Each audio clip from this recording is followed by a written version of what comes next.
Today we are going to demonstrate a field test method for measurement of free chlorine dioxide in water. This is a titration method, and the reference code for this method sheet, should you need to request it, is FTM035B. The range for this method is 0.2 to 30 mg per litre as chlorine dioxide. An alternative very low range method is available for analysis of samples with lower chlorine dioxide concentrations in the range of 0.05 to 1 mg per litre. The reference code for this is FTM035D. The UK Health and Safety Executive's Guidance Document, HSG 274 Part 2, Control of Legionella Bacteria in Hot and Cold Water Systems, indicates that for Legionella control, a free chlorine dioxide residual of at least 0.1 mg per litre should be maintained at the outlets. Specific control limits for your system will depend on a number of factors, including the application and any regulatory considerations. Contact your feedwater rep for further guidance if necessary. We generally advise that this method for free chlorine dioxide should be used in conjunction with the total oxidant method FTM035A. Alternative methods are available for detection of free chlorine dioxide in water, including photometric and electrochemical.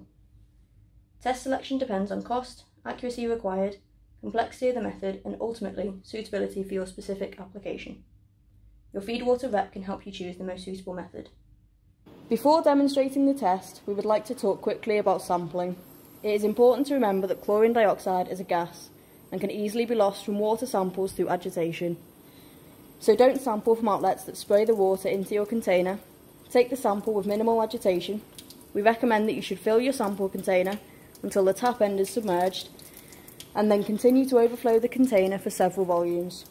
This can minimise the loss of gas caused by splashing. You should also cool if necessary, as high temperatures interfere with the test. To cool, fill a clean sample bottle to the brim, cap it securely, and then run cold water over the outer surface for a minute or two. Filling to the brim and capping the sample will prevent the loss of chlorine dioxide to atmosphere before testing. Sample bottles used for this test should not be treated with thiosulfate, as this will neutralise any oxidants present. For this test, you will need the following reagents: feedwater CD01 solution, AO26, feedwater CD02 solution, AO27. Select an appropriate sample size based on the expected chlorine dioxide level. In this demonstration, we'll be using a 50 ml sample.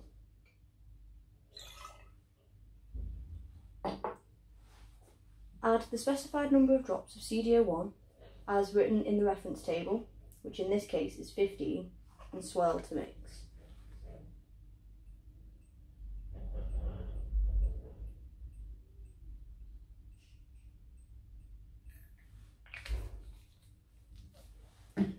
Moisten and wipe the tip of the CD02 dropper to ensure it is clean, and then add it to the sample one drop at a time, mixing well between each addition and counting the number of drops until the appearance of the first blue colour.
Using the formula on the method sheet, calculate the chlorine dioxide concentration.